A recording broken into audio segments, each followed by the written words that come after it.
Yeah, audio is clear. Yes, video also clear.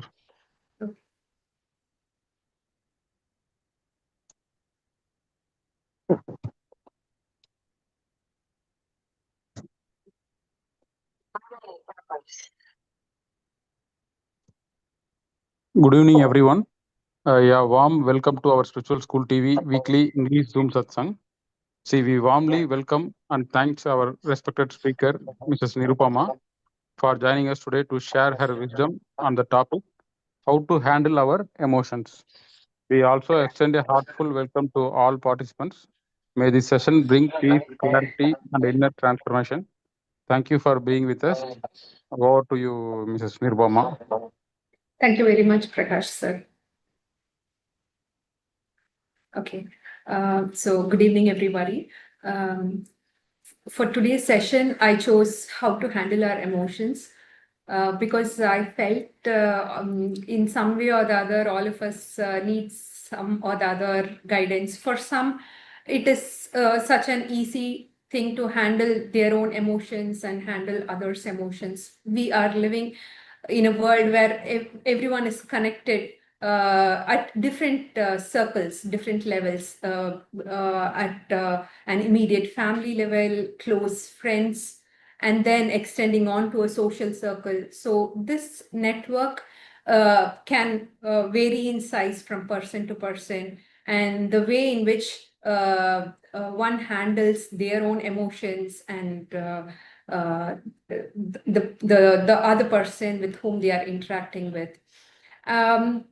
And I am representing Bhagavad Mission today. I would like to share what Bhagavataya, he's our guru, what he has to share on this front. We call it the Pravagam Way. Okay, Pravagam is very much like a flowing river. Okay, where there's nothing stagnant, everything is ever flowing, ever changing. Okay, and Sri Bhagavataya he is an enlightened person, but he was on a spiritual search for more than 40 years. At the end, when he finally got enlightened, he found like how simple this understanding is. And he felt this is such a simple thing, and it is so simple that it can be easily ignored.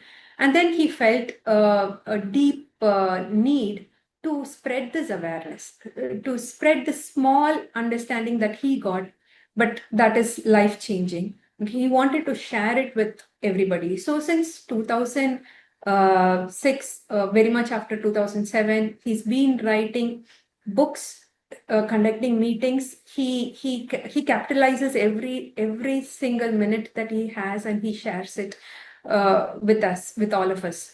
And now I'm being a representative to share his findings with all of you. And then would like to see as to how these findings can help us with today's understanding today's topic, like how to handle our emotions, and to make it better, make the situation better than how it was or how it is. Let me brief about his findings. The main finding that he had was that he let me give an introduction about him before I go about his findings. So he entered into the spirituality at a very young age, around 18 years or so, when he was just passing and about to enter into his college days. So he felt a need to serve the society, and he wanted to cleanse himself, and he found spirituality to be the right platform to cleanse oneself internally. So that's how he entered spirituality. He started reading various books. He started practicing meditation. He was following various gurus, and one predominant person that he was following was J. Krishnamurti. So most of his ideas are influenced by J. Krishnamurti. But though he had, he was traveling for almost 30 years, not knowing, where the destination is and not knowing what is he after. But through that search, he had, he was progressing on his spiritual learning. There were a lot of bliss moments, and those were initially temporary. And then finally, it kind of stayed permanent with him. And when it stayed permanent with him, he thought probably that is the destination that he was looking for, and that he has attained what he wanted to, though he was initially not able to articulate what his exact search was.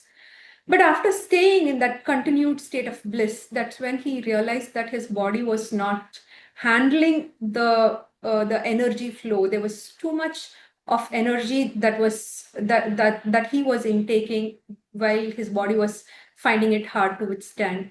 So he took help of quite a lot of doctors to check him if he's all okay at the physical level.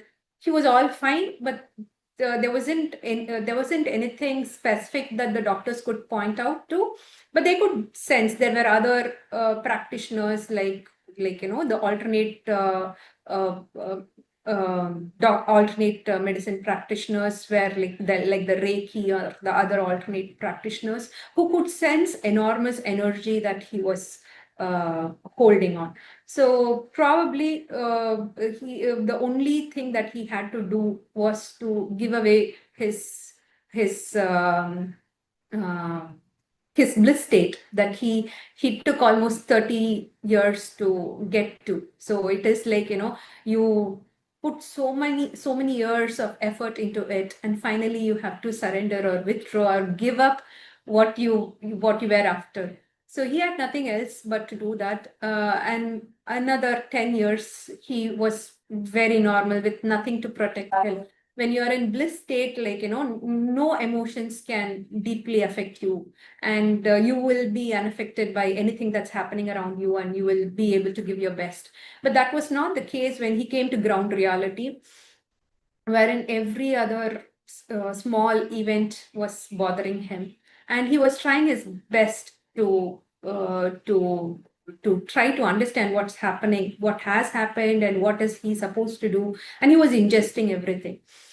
Uh, Somewhere around, when he was around 56, 58 years old, 40 years of his search, at that moment, there was some event that happened which really bothered him, and he felt really sad.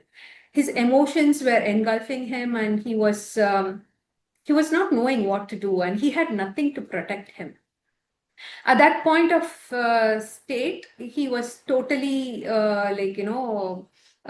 dejected, not knowing what to do. All he could do was surrender, give up everything. He was okay to be influenced by anything, whatever the situation is going to bring him in, if it's going to immerse him in complete sorrow or whatever it is. He was okay with anything, okay for any emotion. The minute he granted full freedom to that emotion, and he noticed something different, something that he did not expect. In no time, he felt the emotion passing through. There was nothing there, just a fraction of a second back, there was a deep sorrow or deep helplessness that he was going through. But at that moment, when he gave it a complete freedom, it vanished. Okay, he was thinking, what's happening to me? What is this? And he took some 6 months to just test, observe the finding. So the first and the foremost finding that he noticed was that all thoughts, emotions are one form of thought. So all thoughts, whatever, however be it, okay, they are momentary in nature. They are transitory. They are fluid. They are they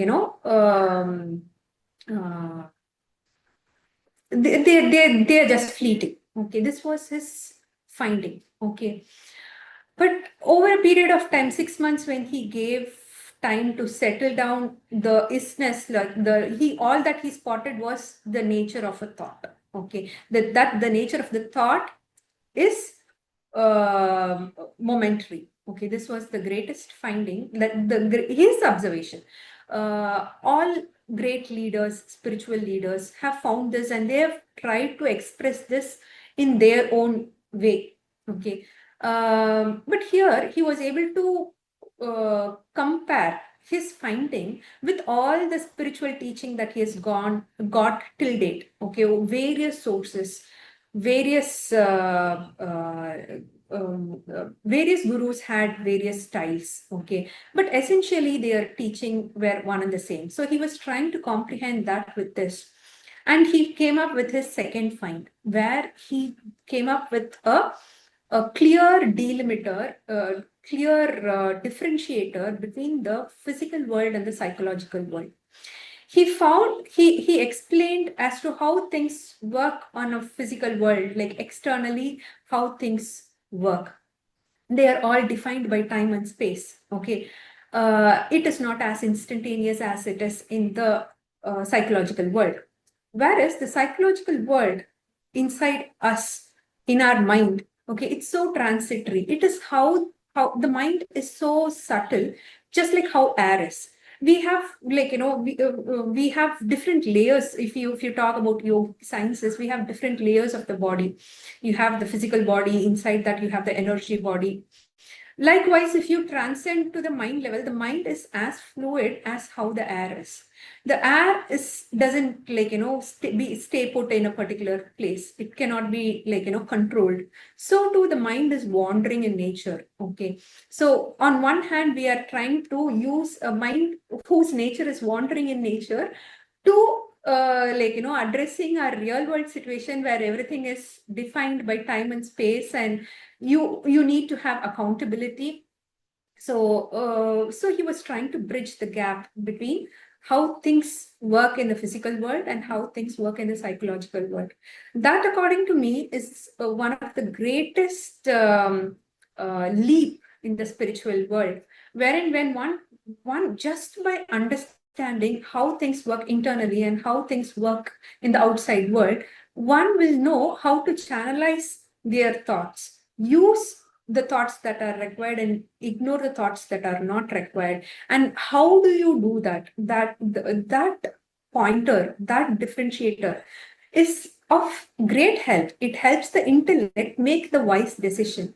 So another differentiator, as he talks about how things work in the physical world and how things work in the psychological world, he also brought about the details about how our mind works internally, wherein, like, you have the intellect doing certain kind of a job, wherein our emotions are, like, if you talk about how mind works, um, in the Eastern way, we call it we just don't call it the mind. We call it in different stages, like, of operation. You have manam, buddhi, chittam, ahankara. Okay, we will be able to define the way in which mind works at different levels. Of the different dimensions, we can just take two of them, like, our mind, which is wandering in nature. On the other hand, you have the intellect. The intellect, I mean, though all of this can be called as a mind, for now, if you talk in terms in terms of the Eastern way of looking at it, we call it as manam buddhi. Okay, the manam being, like, the one which is, like, always effervescent, new, fresh, but it comes up with its own dynamics. It comes up with variety. It comes up with choices. It is wandering in nature. It is just like how the air is. But the intellect aspect of the mind is not that way. The intellect doesn't wander the way it is. The intellect tries to kind of analyze whatever it has just received from the signals, and it would try to analyze, and it will try to come to conclusions. So the intellect will help you make decisions. Okay, so the way in which the intellect works, the way in which the mind works are different, and the what actually causes our internal conflict in any given situation is where the intellect is trying to analyze and trying to come to a decision or a control or put an end to a situation, wherein this methodology or this way of working suits perfectly fine for all our external actions because they are defined by time and space, and where we need accountability on everything that we do. But the same rule cannot be done on the other side, where mind is free, fresh, new, ever new. Okay, so there, the intellect needs to have come to a conclusion as to where it needs to use its skills, where it needs to define, or play its role. It needs an understanding of its own role. So at the end of this session, we will see as to how intellect is going to help us handle our emotions better. Okay, so the third, over a period of time, Bhagavataya, though his initial first find was that the thoughts are momentary, instantaneous, and they are fleeting in nature, just like how clouds pass by on a clear sky. Okay, there's nothing at one instance you go have a look at the sky, you would get a totally different look in under 10 minutes. What was there is no more there. Okay, so too our thoughts, our emotions, our feelings are all transitory, and this was the first find. But over a period of time, Bhagavataya came up with quite a lot of other tools and tips that can help us handle our external situation better. One such finding was where he clearly demarcated the psychological world and the physical world. The another tool that he brings, or an understanding that he brings is the one that will help the wavering mind. The mind is when it is posed with a challenge, it struggles to handle it when it is bombarded with a big target or something big than what it can actually consume or actually handle.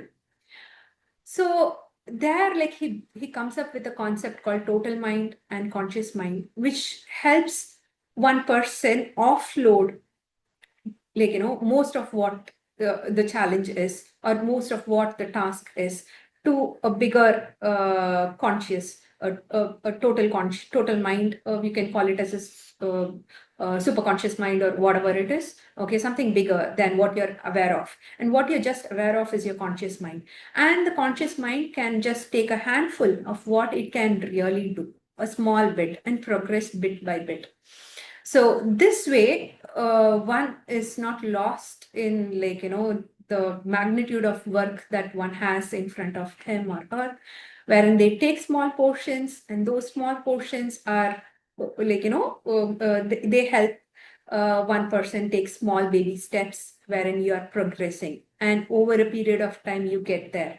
So these are the findings. These are the core findings. We can delve into details of all these, but more importantly, in this session, we are going to see as to how these findings are going to help us in handling our emotions better. And now when we come to our emotions, okay, so most times we are able to, when an emotion comes upon us, sometimes, be it, some emotion that you really like and you really cherish. Let's say you are traveling back in time and recollecting some of the fond memories and you want to stay there. Or let's say there's something that is disturbing you and you want to take some action.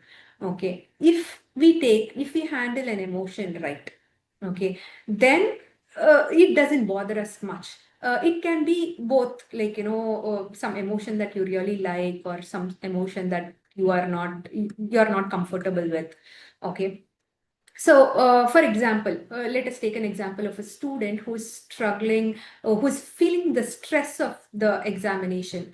He or she, if we take the emotion right, they can get into the feeling the seriousness of the examination and preparing well, and preparing well for the exam.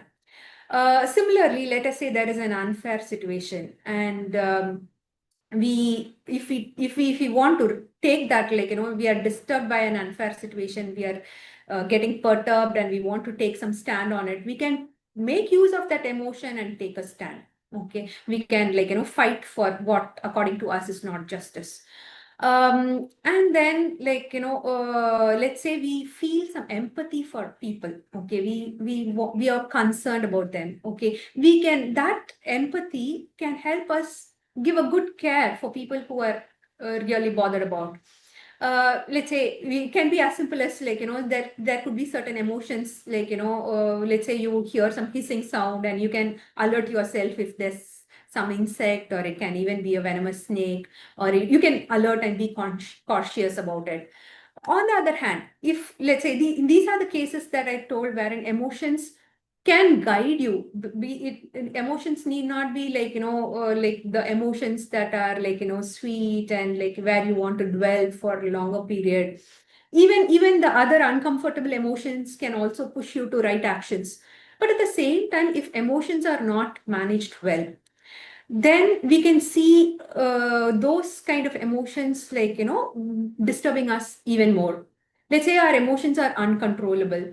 We might even end up with argument, like, share hurtful words, and it might lead to misunderstanding between people. Okay, it can even affect our health. So if we suppress our emotions, then we find, like, those emotions coming back with a big bang. It totally, like, these are the cases, these are the places where we feel, had we, like, can something come of help, so that, like, if we can manage those emotions which we feel are, like, worsening our situation, like, not coming of help to us or to our external situation, what is it that we can do about these kind of emotions? But emotions overall, be it, like, something that is helping us make the right decisions, or not helping us, like, or making our situation worse, however be it, they influence us a lot. They help us in the kind of decisions that we make, be it right or wrong, good or bad, however simple or however big decision that you're making, emotion do influence us a lot. Okay, so now now that we are more, like, getting deeper into understanding why emotions are important, and how we need to, like, what tools and tips can come of help in handling these in a better way. Okay, so when we think about emotions, it is very likely that we end up having preferences over experiences. Okay, we tend to like experiences that are pleasurable, or something that we have an inclination towards, which we don't resist, which we want to retain. And there are other kind of experiences which we don't like. So emotions are very closely coupled with our likes and dislikes. Okay, certain things that we don't want to, but we resist them. Okay, so this is a conflict that happens within a person. But though we try to have a preference towards our likes, and we try to resist something that we don't like, the question is, do we really have a choice? Okay, it might appear that we have a choice sometimes, and it might appear that we don't have a choice sometimes. And this is where, like, we end up in an internal conflict. But here, just by understanding how our mind works and how our intellect works, we will know where we don't have a choice and where we actually have a choice. Okay, so so coming to how our emotions are, okay, the real nature of our emotions, as Bhagavataya's very first find, they are fleeting in nature, they are transitory in nature. Okay, imagine this, to how there are few street vendors or few passers-by in any lane, any given lane, and let us just assume that it's just in front of your house. Okay, so a lane in a highway, there are different vehicles that pass by. There are very sophisticated cars. There can even be garbage trucks which use the same lane. Okay, so let's say we might admire some very uh, sophisticated car, but on the other hand we might feel irritated when a garbage truck crosses by, wherein you sense the stinking smell and you really don't prefer being closer to it. Likewise, various kind of emotions pass through us. Okay, when some might be certain emotions that you really like to and you love to linger and stay around for some more time. You wish the thought was there with you for longer than what it actually is. But on the other hand, there are other thoughts which, however hard you try to resist, they knock your door. So these are people who pass through your street, and when you don't do anything when you don't interact with these emotions, however good or bad it is, they would actually leave us without leaving any trace. Okay, but the minute you pull an interaction with them, okay, you either ask those emotions to retain, or you either ask those emotions, you refrain from those emotions. At the moment you start having a relationship with them, you see them staying back. That is because we renew their lifetime. The lifetime of a thought is just a fraction of a second, but it might appear to be longer because sometimes we feel certain kind of emotions, we being succumbing to an emotion for a longer period of time. It appears so, but actually these are instantaneous. Every single instant clubbed together, and it would give a version as if it is continuing to exist. Just like how light from a light source might appear to continue to exist, but those are ever, just like how river flows through, water in a river appears to be around, but actually the water that you see in front of you has just crossed you and is no more there. The water that you have in front of you is fresh water that has just descended. Okay, so too the light might appear to be persisting. The minute there is a power outage, that's when you know that there's no power at, I mean, the light, it did not retain. It has just whatever the residual light was there is gone, is no more there. So too our thoughts are like momentary. They are just fleeting. They appear to exist for a duration, depending upon the situation, how intense the emotion is. It can last for weeks, days, weeks, months, years, decades. There are wounds which have not healed. Okay, so a simple understanding of how our mind works and how we need to apply it, how we need to fix it. If at all there is a problem, how we need to fix it. Okay, so that understanding comes with this knowing.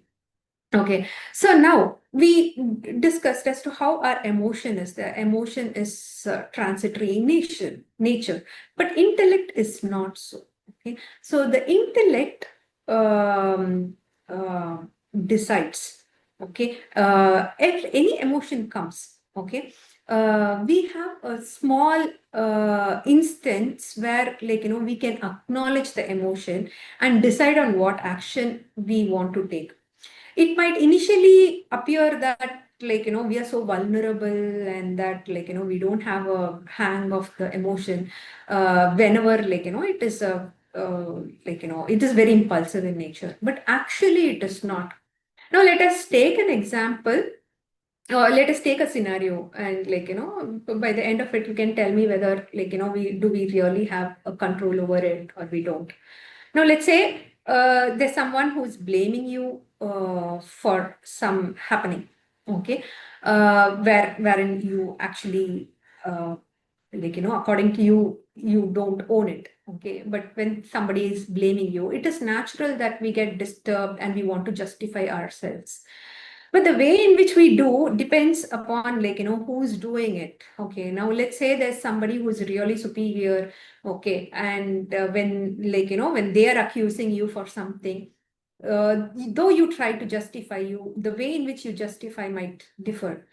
On the other hand, let us say there's somebody very close to you, very, very on your immediate circle. Okay, somebody with whom you don't hold barriers. That time you will see yourself, your emotions just breaking out without any resistance. But the situation is the same, but how we reacted in both the cases are different. Okay, so just by understanding that we have if let's say we are really having no control of the situation, for the very same scenario, when somebody superior to you is accusing you, we don't react the same way. So is there not a small difference between this and that? So how do we tap onto that difference? Okay, we can tap onto that small difference by just slowing down.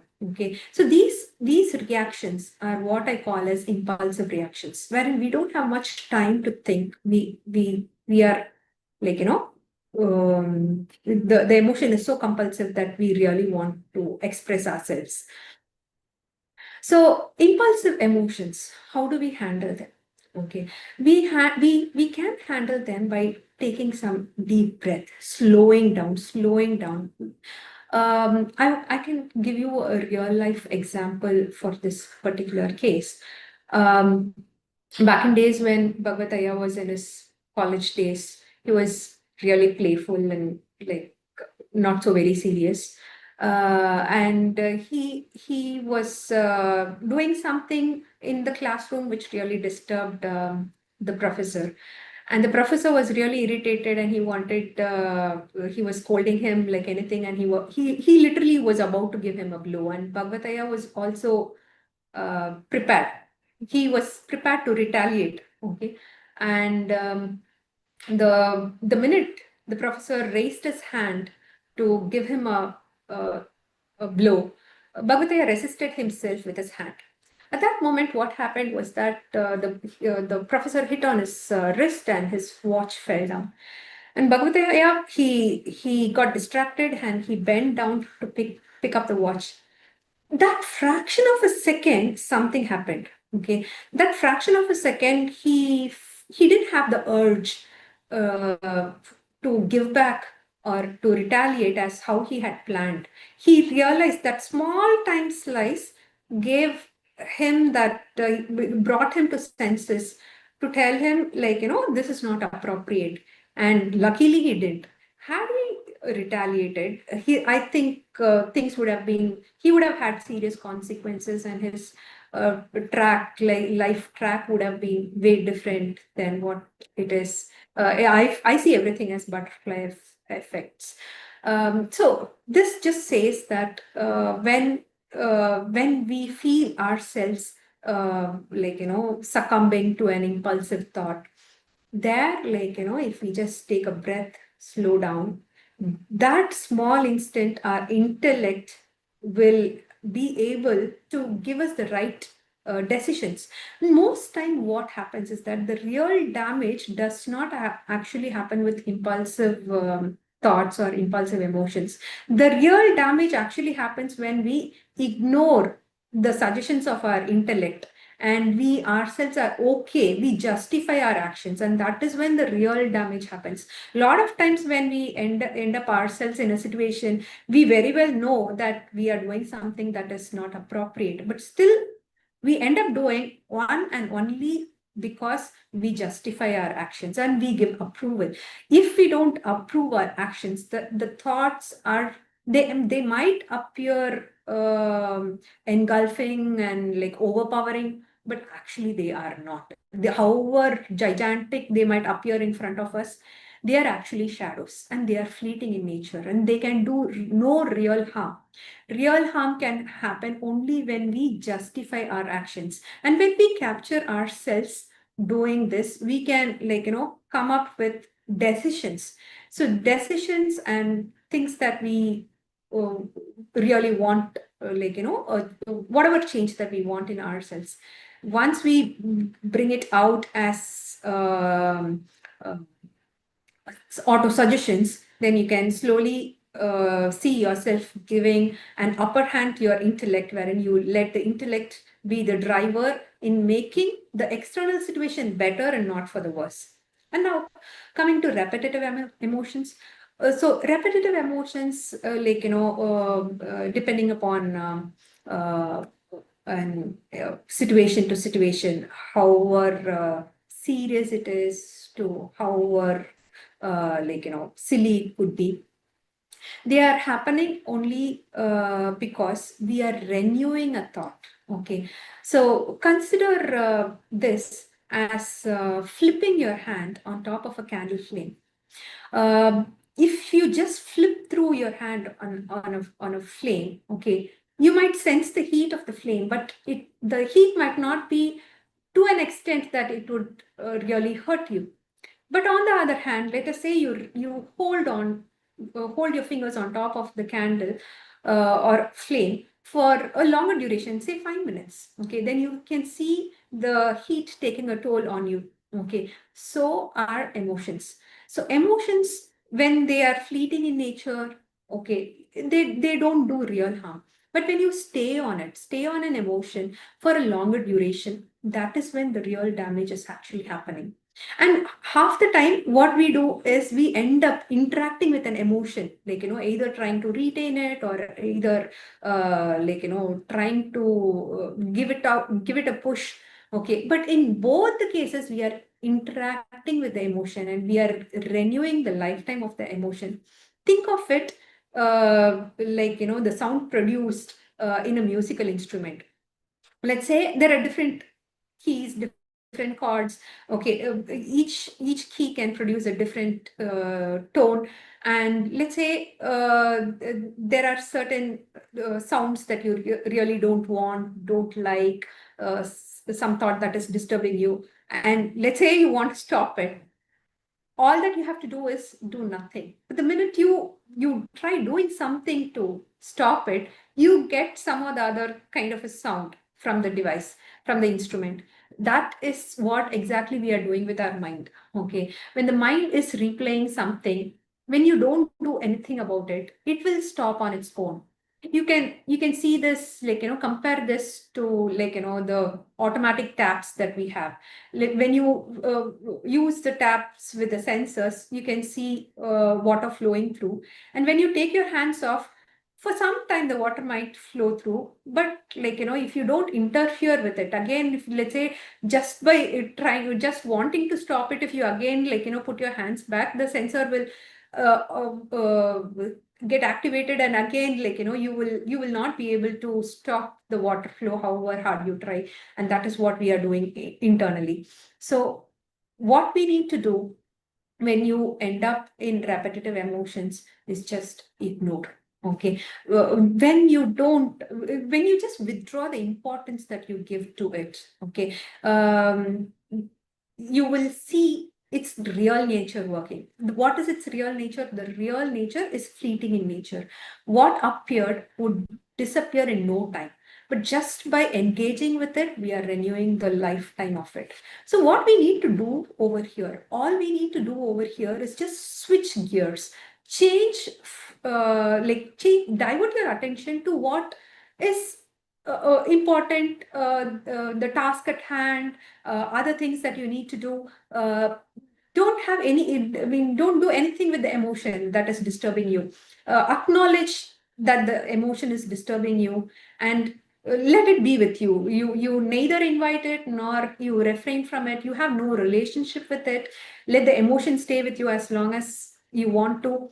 and you focus, you give your importance. Now the intellect instead of observing the emotion, now and trying to do something about the emotion, now the intellect has to focus on things that are relevant in the physical world. And this is where the understanding of how accountability, responsibility, how things work in the physical world is different from how things are in the psychological world, and how things are impermanent in the psychological world. This understanding, this second find of Bhagavataya, wherein he separated out the physical world and psychological world, this understanding really helps. And we see that, when you switch gears, you will be able to handle that situation better.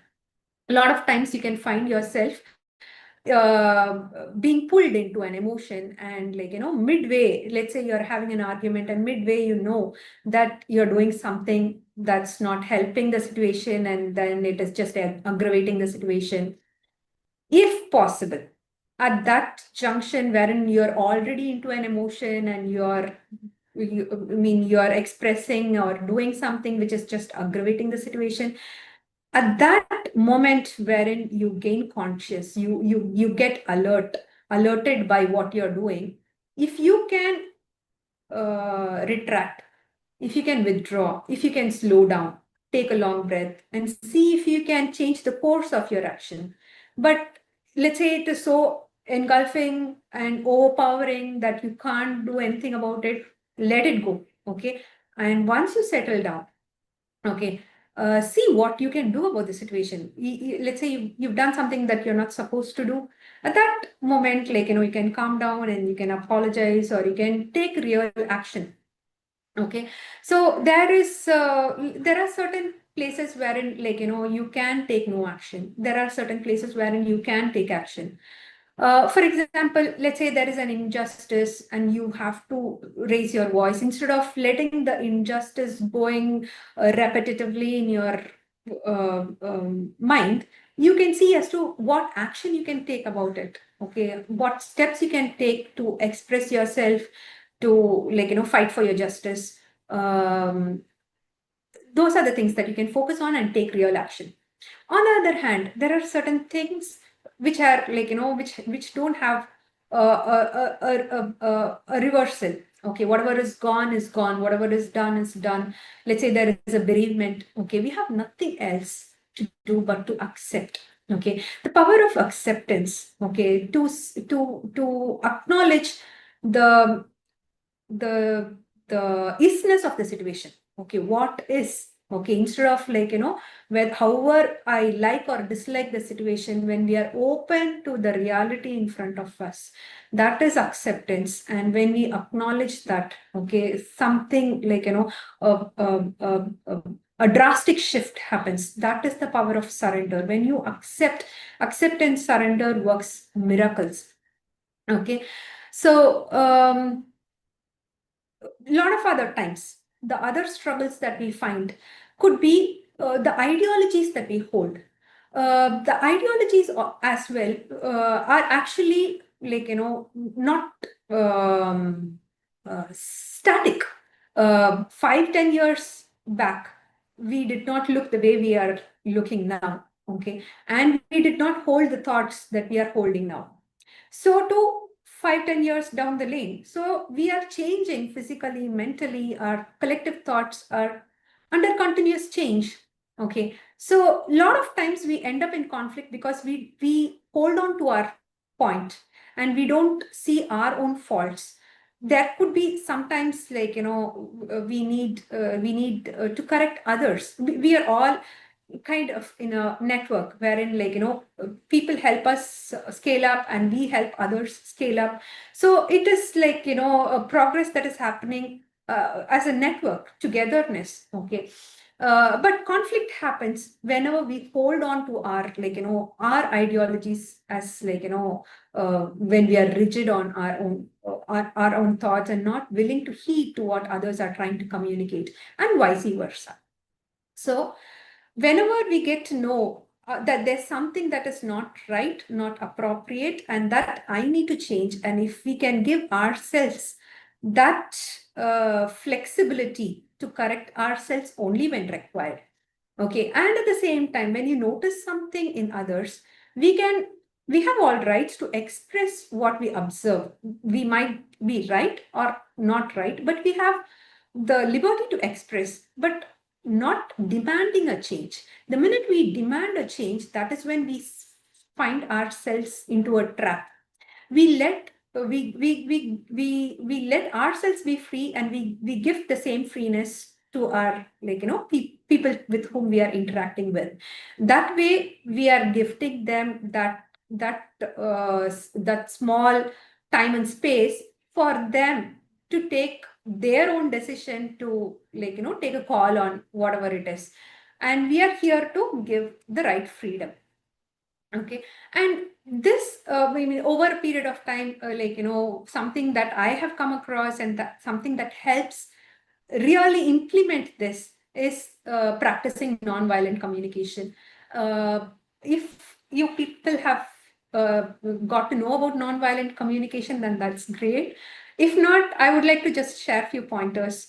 Nonviolent communication comes with observing something within ourselves, and in the external situation. And once we make an observation, we feel the emotion. And once we feel the emotion, okay, we can express our needs, frame it into what we really want. And this is where real communication happens. Most of the time, not even half, most of the time, problems within oneself and within our immediate circle and at the global level, problems are because we don't communicate. Our communication channels are broken. So the right way is to just fix these gaps. We need to know how to communicate better, and this way we will be able to express our emotions, okay, and get what you really want, and help people what they really want.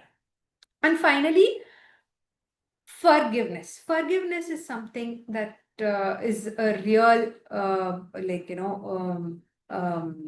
it holds a superpower for us to handle any given situation. Okay, so that is when you acknowledge yourself with all your flaws. And so too, it is in the same platform of forgiveness helps in accepting others along with their flaws. Okay, that is where real acceptance happens. And you will see that with forgiveness you will be able to handle any given situation better, because it is not going to harm you too much. Yeah, you acknowledge the happening, it can be a situation which is very severe and you are finding it really really difficult to handle it, but still you will be able to, the minute you accept it, okay, you will not let it control you, control your health, control your relationships, control your emotions over a period of time. That's a tiny sweet spot where you become aware of the reality, and you acknowledge the emotion, however hard it is. Okay, and in this instance is where I feel real freedom is. Real freedom and liberation is. We are not bound by an emotion or bound by people, because we are accepting them as a whole for both their good and their bad. Okay, and that is where self-love also comes in, wherein we, just like how you accept others, you tend to accept yourself along with your flaws. Okay, that to me is the biggest thing. So I would like to conclude. I'm really sorry that I've taken the entire one session, but still we can extend this session for Q&As. I would like to summarize on Bhagavataya's findings and how it is going to help us in making real decision. His first finding, wherein emotions, thoughts are transitory inside, wherein things are not that fluid when it comes to physical world. That helps us, this understanding of how our mind works and how our intellect works helps us get back to our be child inside, and at the same time take accountability, take responsibility in our external actions. so you can get back to your good old days and enjoy each and every moment, not like, clouded by your situation, your challenges that you're facing. You can still enjoy, be free, at the same time hold accountability, take responsibility, and the way in which you act in your physical world can be completely guided by your intellect. And again, leave the past behind. Whatever has happened, fine. Don't carry it in your mind. Leave it off, be free, and focus on what needs to be done, what's next.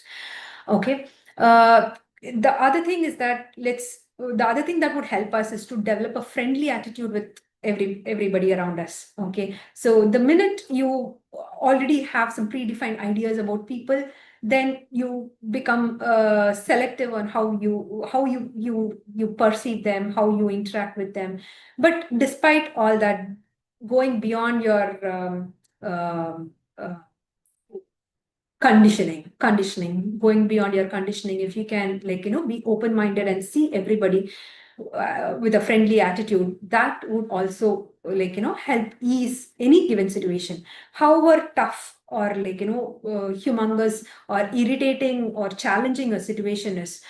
We can take that situation as an opportunity of growth. Life poses different kinds of situations in front of us. Some are challenging, some are so sweet that we want to linger around that.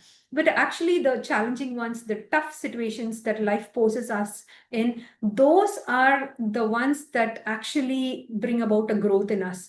They change us for the better. So we should see them as blessing in disguise and see what is appropriate for us to do in the given situation. On the other hand, whenever we find ourselves lingering on to joy and pleasure, it is natural that we tend to stay there for longer. It is so natural. It is by default, that is how our nature is.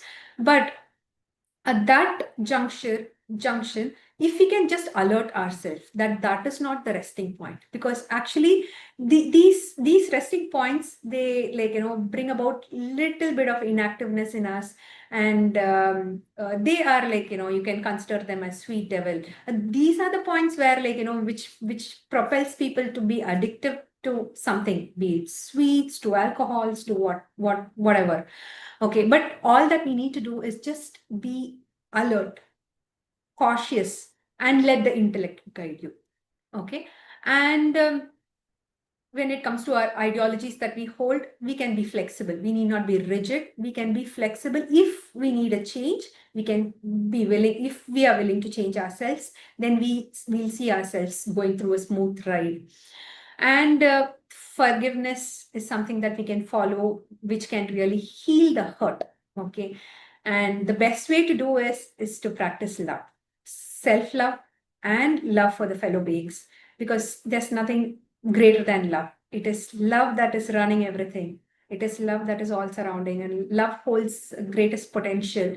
Love, there's nothing that love cannot do. So it is understanding that greatness of love and experiencing it in each and every moment of your life. And it is exactly 1 hour. I'm sorry that I've taken the full length, but I'm willing to extend for Q&A. So let us open up for Q&A on this topic.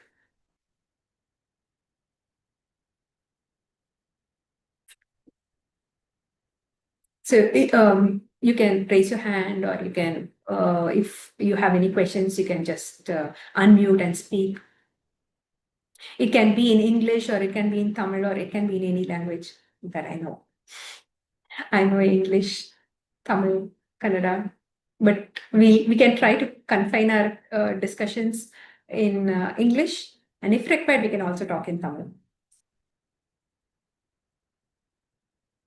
Well, to begin with, I'm Nagarajan in Hosur. Hello. Yes, Mama, you proceed with your question. You're on mute, Mama.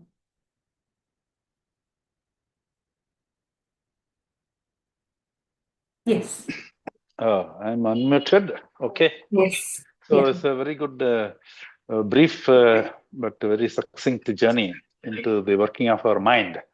So as we start the question and answer, I'd like to briefly comment and summarize on your talk, which is insightful on our emotions, how we negotiate with it, and just given a coaching on being aware minute by minute, moment by moment, and use the intellect to just calibrate on our emotional reaction to a situation. And also it takes us to,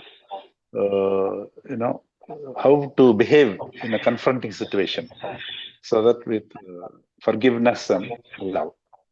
And therefore, these foundation principles of forgiveness and understanding and love, with a constructive negotiation with the external. That is what you have taken us on this 1 hour journey. So my question, one simple question is like, when we use intellect all the time, intellect giving us the attitude. Therefore, the aggressive, revengeful attitude will also help us to take in the contrary way to do. And then with what I am, what I wish to be. So that will be a control reaction. Yeah. So that one, the conflicts perpetuate because of that. Yeah. That is one thing.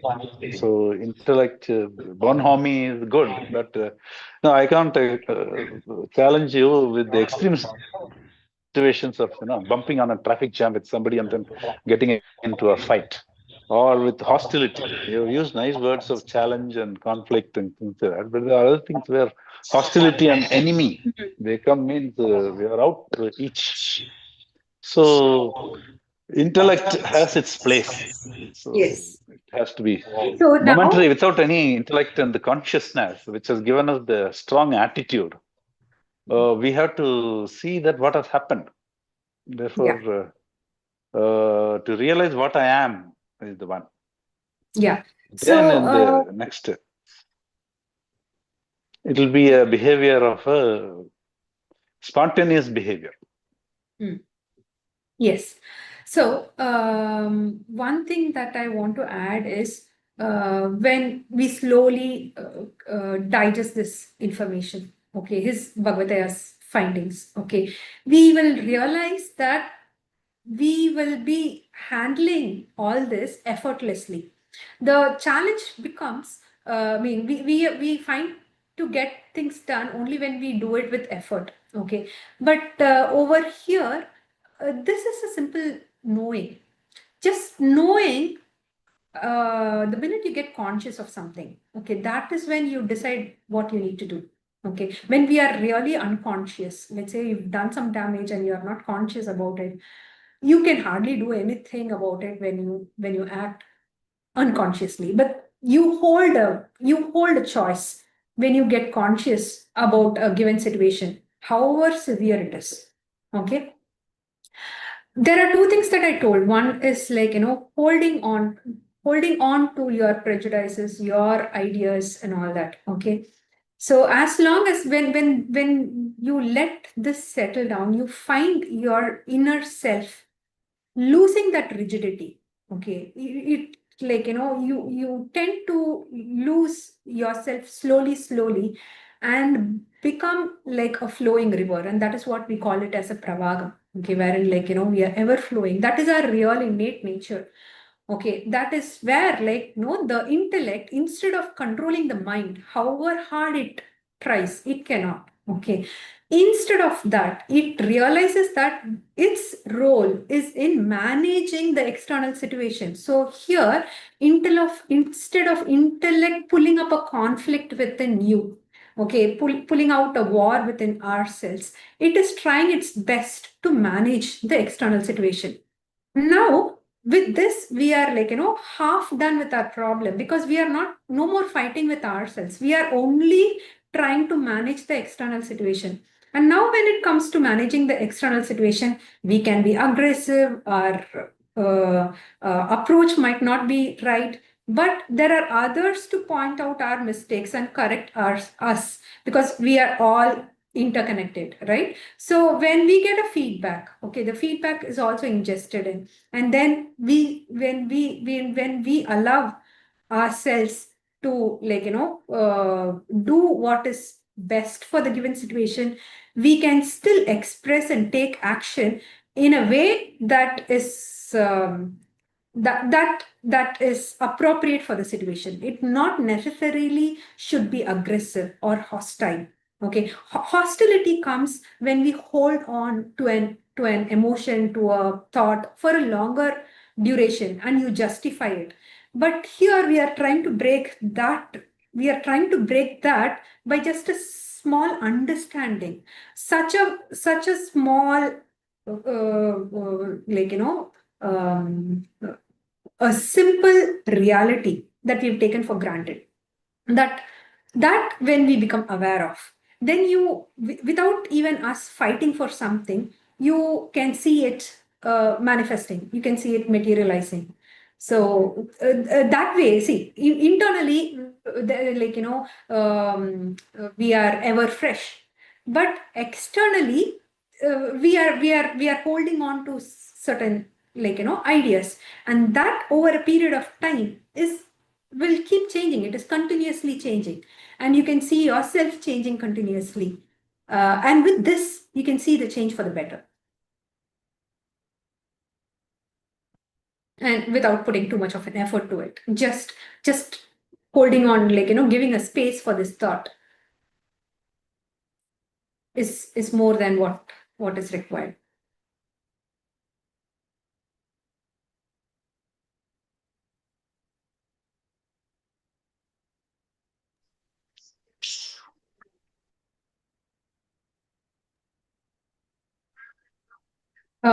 Hope I answered your question, Mama. If you have anything you can add.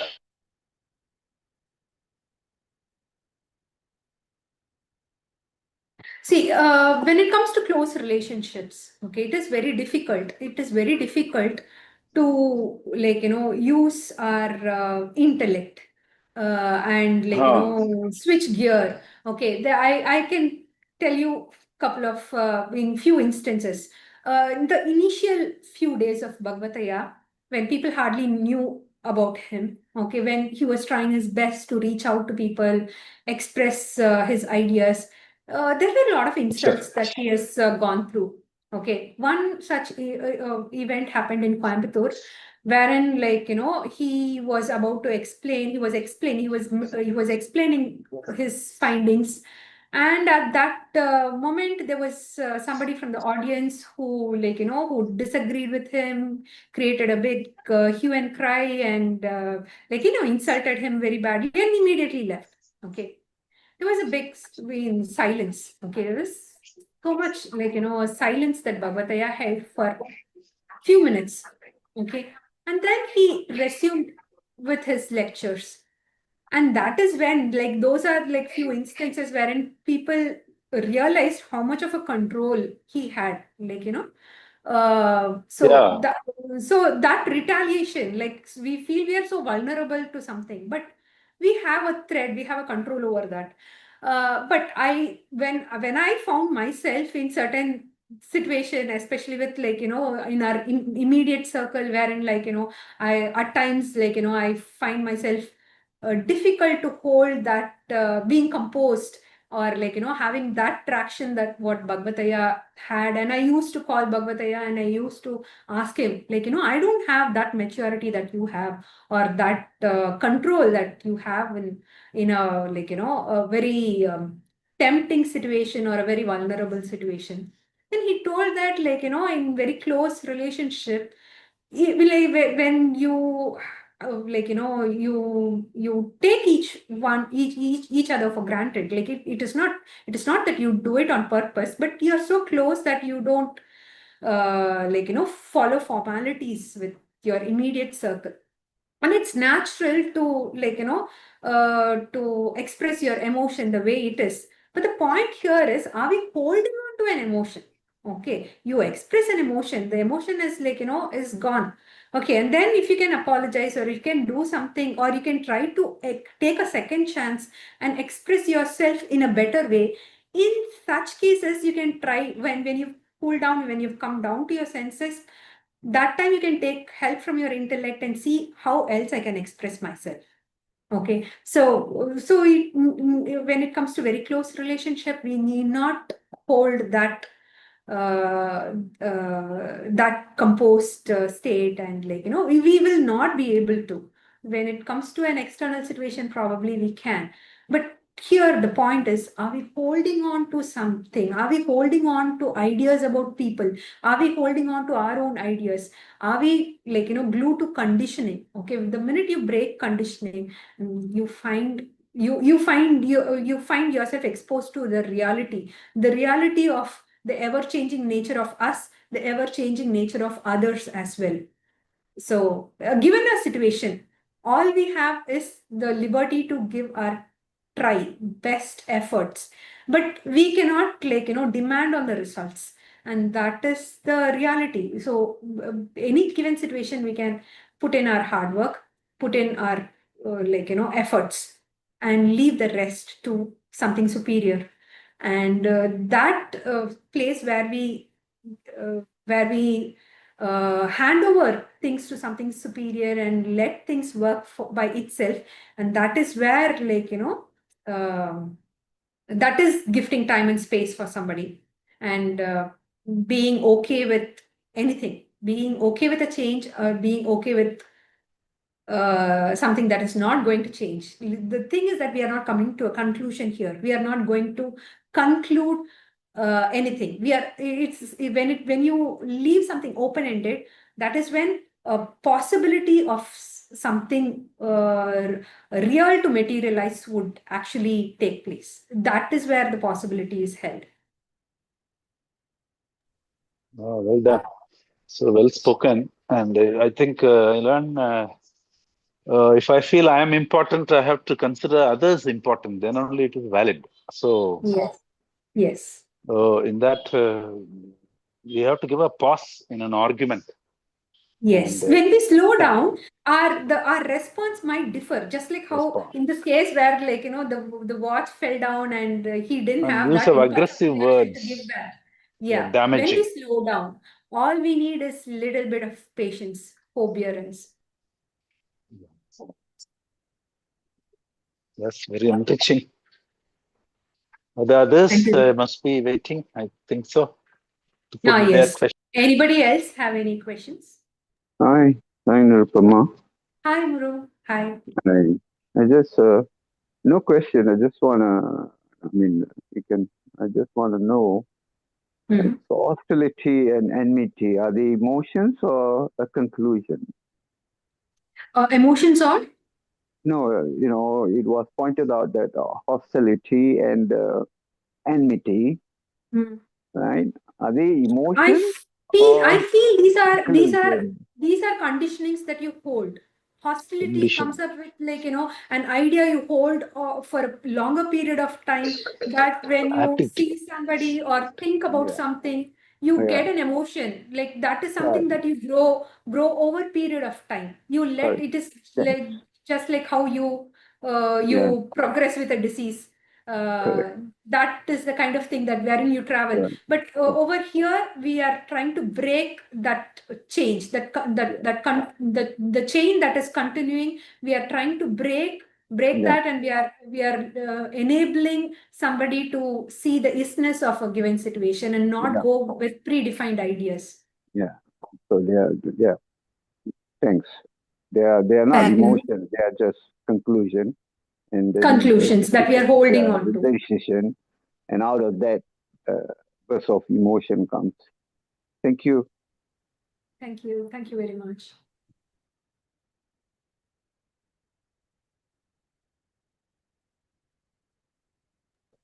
So it's been a very good opening session today.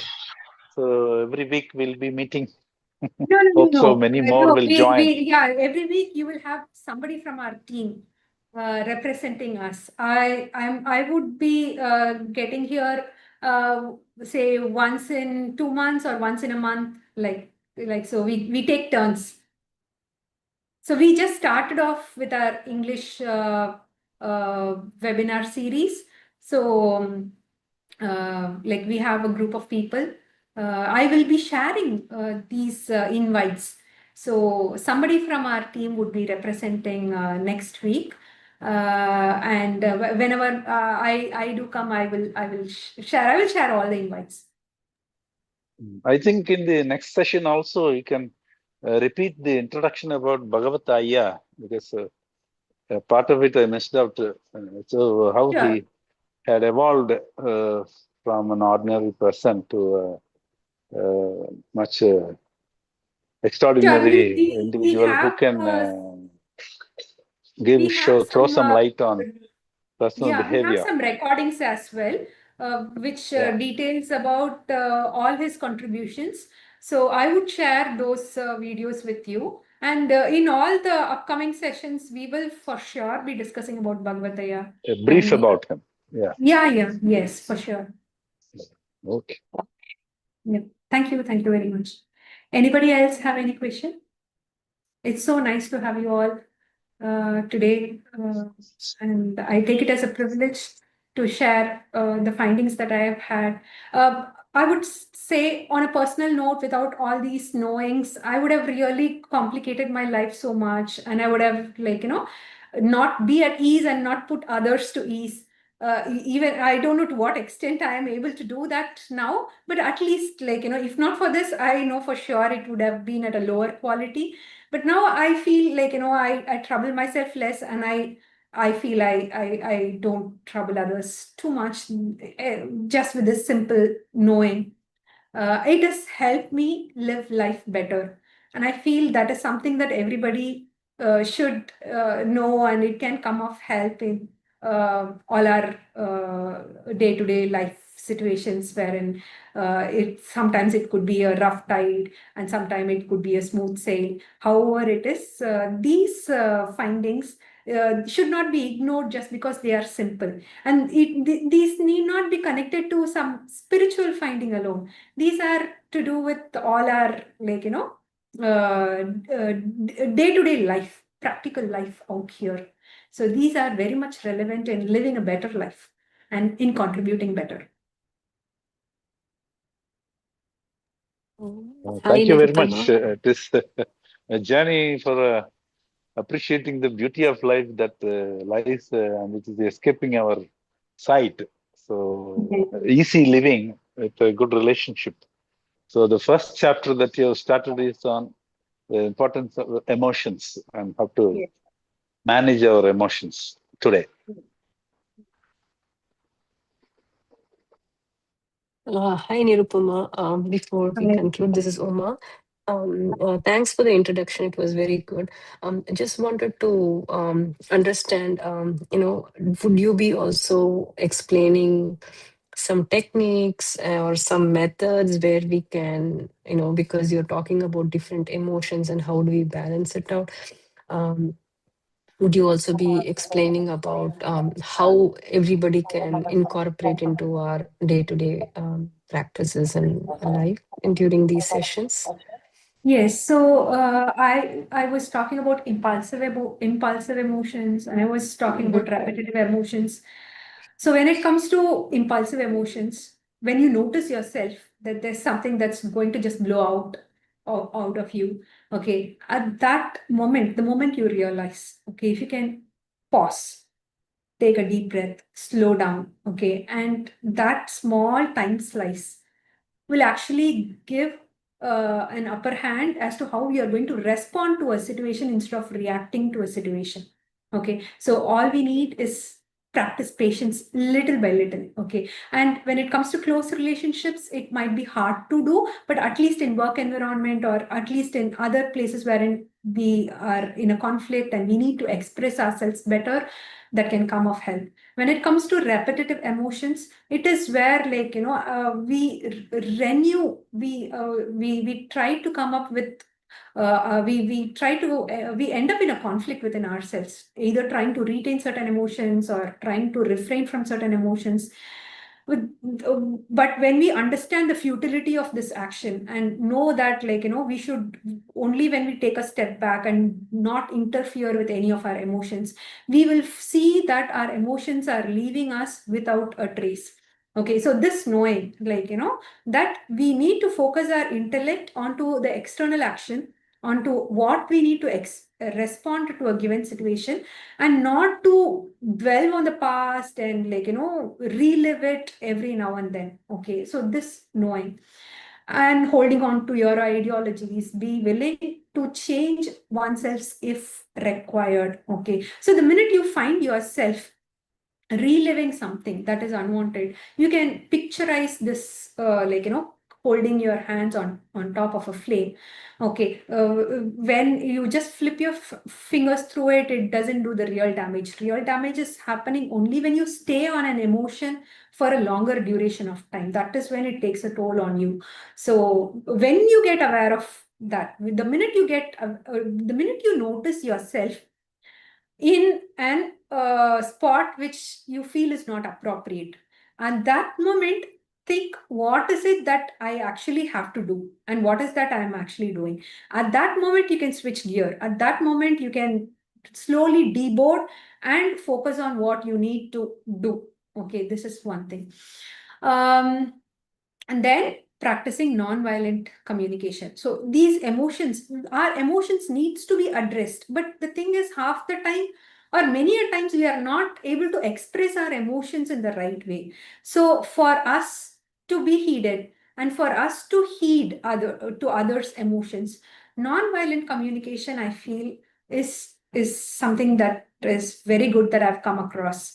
And that is a tool that can help us practice violent communication in our day-to-day lives. It is tangible. It is not something abstract. It is very much tangible. So if you are already exposed to non-violent communication, fine. Otherwise, there's a lot of resources available online about what non-violent communication is.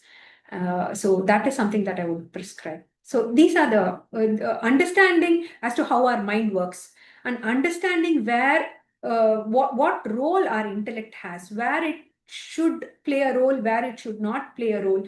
That itself releases clears out half the problem. You only have half to focus on, and in that half, intellect can do its due diligence, take up and plunge in and play its role. And every time we get a feedback, we can correct ourselves, make ourselves better in expressing ourselves better. These are the things that I have for today. Yeah, sounds good. Sounds good. Thanks, Nirupama. Thank you, Uma. Anybody else? Very valuable. Thank you very much again. Thank you. Thank you, Mama.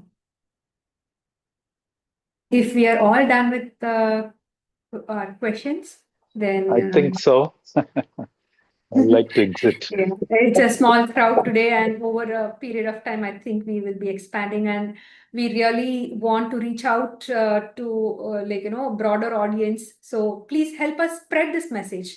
We need to really spread that there's something like this out here. So yeah, so all of you Very much. please help us share this message across in your circles. So thank you again for participating, and it was wonderful interacting with all of you. Thank you. Thank you, Very good Nirupama, introduction, Nirupama. for your wonderful section. Also, thank you everyone for joining us today. We'll meet next Saturday again. Thank you. Thank you. Thank you very much. You.